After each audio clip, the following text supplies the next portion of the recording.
Saludamos el día de hoy a todas las mamás en este día tan especial y le pedimos al Señor por la salud de cada uno de ustedes, para que el Señor las fortalezca, las anime, las acompañe siempre. Nuestra Madre la Virgen las cubra con su manto divino. Y por nuestras madres difuntas, aquellas que están cerca del Señor, para que les dé el descanso eterno e intercedan por nosotros. Hoy día celebramos Nuestra Señora de la Evangelización. Quisiera meditar, y justamente son muy pocas veces que escribo la homilía y lo hago para centrarme en el día de hoy lo que voy a hablar. Pero sí quisiera meditar también algo de la carta del apóstol San Pedro, que es muy bonita. Pedro comienza y dice: glorifiquen en sus corazones a Cristo Señor y estén siempre prontos para dar razón de su esperanza a todo el que les pide explicaciones, pero con mansedumbre. Antiguamente se preguntaba cómo debo comportarme. Entonces, como uno preguntaba cómo debo comportarme, existían grandes manuales éticos, morales. Hasta nosotros, en las reglas humanas, muchos nos hemos formado con Carreño. ¿Cómo debo comportarme? Pero hoy día ya no nos preguntamos cómo debemos comportarnos, sino por qué debo comportarme. Y no es que es malo cuestionarse por qué debo comportarme de esa manera, sino que hay que fundamentar las normas, hay que fundamentar las reglas, por qué debo comportarme de ese modo. Y lo mismo sucede con la fe. No es que la fe forma parte de un dato científico o de cuestionamientos científicos, pero sí es necesario evidenciar aquellas cosas que sí son importantes y que tenemos que enfrentar a una cultura que nos aborda, que nos acecha, que nos avasalla incluso tantas veces para dar razón a todo aquel que te pide una explicación, pero con mansedumbre. Yo no puedo ir, por ejemplo, a decir a una joven: no abortes porque el aborto va en contra del 5.º mandamiento, no matar. Si lo digo yo, eso es bueno, por supuesto que sí, pero es un ámbito confesional, es en el ámbito nuestro. Eso, si es una chica que es atea, agnóstica, escéptica, sencillamente no cree, se burla y se ríe de mi cara. Entonces tengo que fundamentar bien esa misma respuesta de fe y también ética y moral con algunas ciencias auxiliares. Si yo comienzo a decir: oye, la vida es un don indisponible, es un bien indisponible, es un valor fundamental. La vida comienza en el momento de la fecundación y no en el momento del anidamiento, como algunos pretenden, algunos pseudocientíficos pretenden que la vida comience en el anidamiento. ¿Para qué? Para justificar el aborto y la experimentación clínica de los embriones. Y que existe un preembrión, eso es falso, no existe un preembrión. O somos seres humanos o no lo somos, por el principio de potencialidad. O lo eres o no lo eres. Somos potencialmente, cuantitativamente, en creciente. No es que primero no lo somos y lo vamos a hacer. Entonces, todo ello cuestiona y ciertamente no genera un diálogo, genera una discusión que a la final tú estás dentro de tu posición católica y puedes ciertamente hacer ver a esa señorita, a esa joven o a esa pareja que desea tomar una decisión que ciertamente contraría un mandamiento. Para nosotros sí, porque la vida es un valor, pero al mismo tiempo estás ayudando a que tomen una decisión correcta y no equivocada, tanto desde el punto de vista teológico, antropológico, médico, ¿no?, o filosófico, que también hay dilemas filosóficos frente a la vida, ¿no?, como por ejemplo el término de persona. No es persona porque para que sea persona tiene que tener la capacidad de relación y tiene que tener el aspecto afectivo. Una señora que tenga un perrito en su casa, por más cariño, con todo el respeto que uno puede tener a un animalito, por más cariño y afecto que sienta por un perrito, el hecho de que le dé afecto y se relacione con el animal no lo hace persona. porque la persona no está tanto en la capacidad de relación o en la capacidad de afecto. Un niño que se caiga del 5º piso y quede descerebrado, vegetal, el hecho que quede de esa manera no significa que no es persona humana. Entonces la persona no se mide sencillamente por la capacidad de relación, sino por lo que sustantivamente es, por ser humano. ¿Me dejo entender? Entonces podemos nosotros comenzar a dialogar dentro del ámbito de la fe, pero también acogiendo algunas ciencias auxiliares.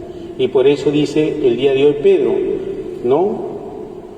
Estén prontos para dar razón de su esperanza, de lo que creen, a todo el que les pide explicación, pero no enfrentándonos, peleándonos, haciendo tipo de apologías que sencillamente causan resentimiento, no, con mansedumbre y respeto y con buena conciencia, o sea, sin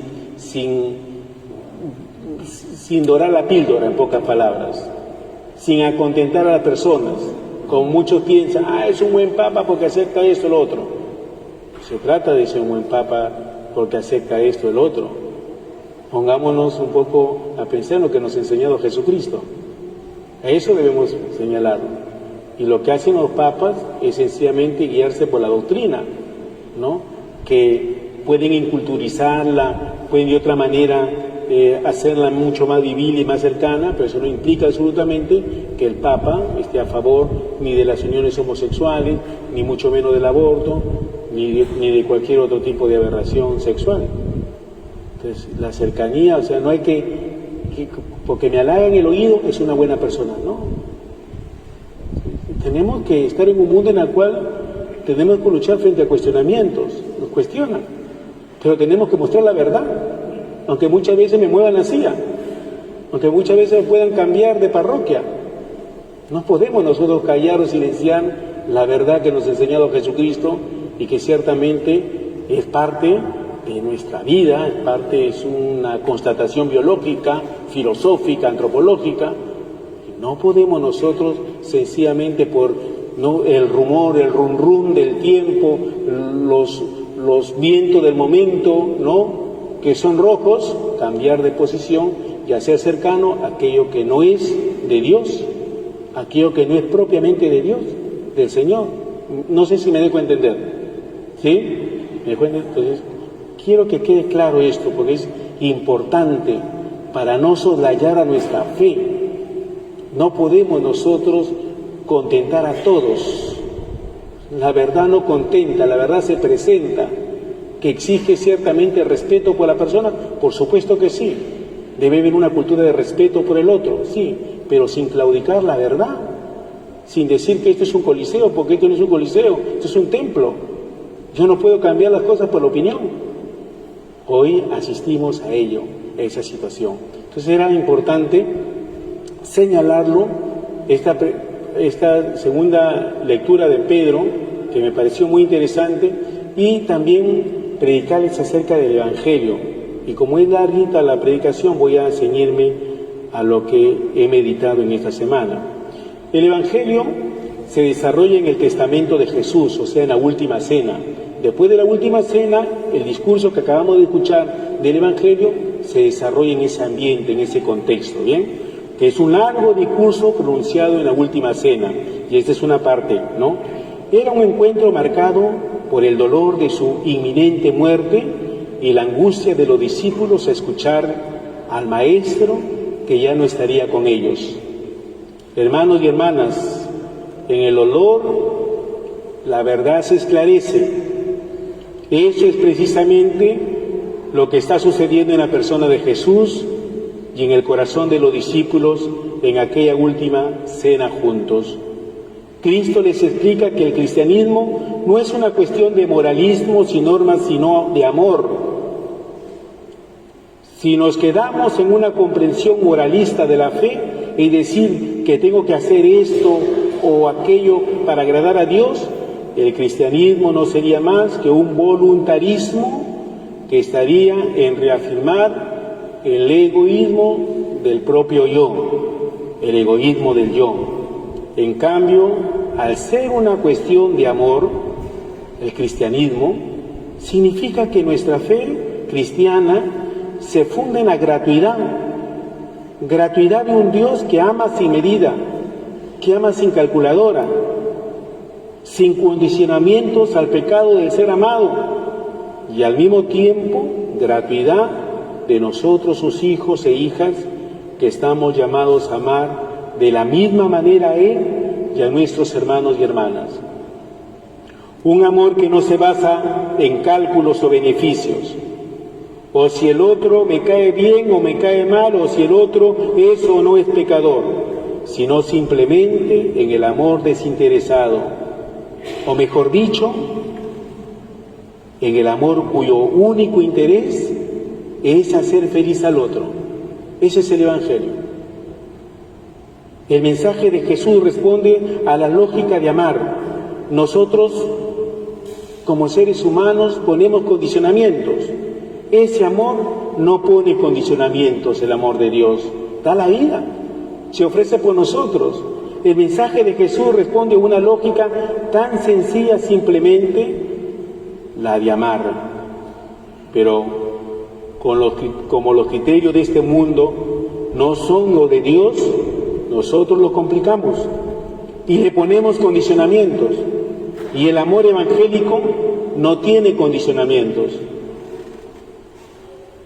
En el dolor, le decía, la verdad se esclarece. ¿Cuántas veces tú y yo, en medio del dolor y el sufrimiento, hemos comprendido la verdad de nuestra propia vida, de nuestra propia existencia? Cuando hemos estado enfermos, cuando hemos estado en la pandemia, cuando tenemos un problema en casa que nos angustia, en el dolor, en el sufrimiento, la verdad se esclarece. Es ahí el motivo para poder ponernos delante del Señor y enfrentar ese dolor. El dolor por situaciones familiares, el dolor por la muerte de un ser querido, el dolor por una amistad traicionada, el dolor por una injuria, por una infidelidad, el dolor por la atrocidad de la guerra, el dolor por el enfermo, el dolor por las injusticias sociales, el dolor por los migrantes que lo han dejado todo injustamente, el dolor por el tráfico de personas humanas, el comercio sexual, el dolor por la explotación de niños y mujeres, el dolor por el abuso de los niños, incluso dentro de la iglesia, el dolor por la desigualdad entre hombres y mujeres, el dolor por el drogadicto, el dolor por el discriminado, el dolor por una iglesia donde se ha cometido graves delitos, el dolor por un Dios que se le injuria casi por hobby.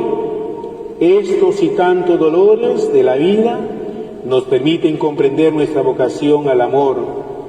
El día en que anestesiemos nuestras personas y no sintamos más estos dolores, será el día de nuestra deshumanización radical. Hermanos y hermanas, estamos en una sociedad en la que se nos ha enseñado que no vale sufrir, que tenemos que evitar el sufrimiento. No, si el sufrimiento viene, hay que asumirlo y afrontarlo, pero con fe y esperanza. No podemos evadirlo.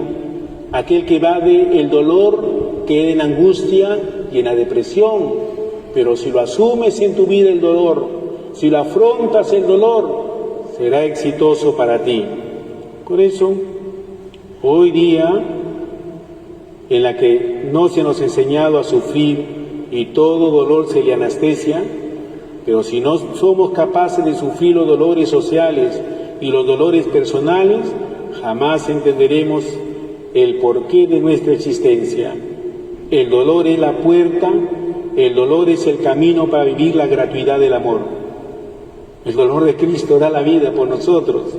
Si un fracaso familiar no me duele, es porque no hubo amor. Si la traición de ese amigo no me duele, es porque no hubo amistad. Si ese hijo que está en la droga no me duele, es porque no lo amo.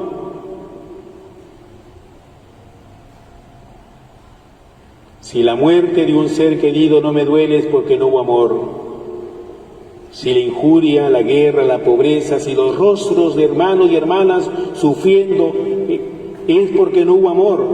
Si una iglesia frágil y con los pecadores no me duele, es porque no hubo amor. Y lo más precioso, y si es que todo esto nos duele, es que en nuestro corazón hay amor.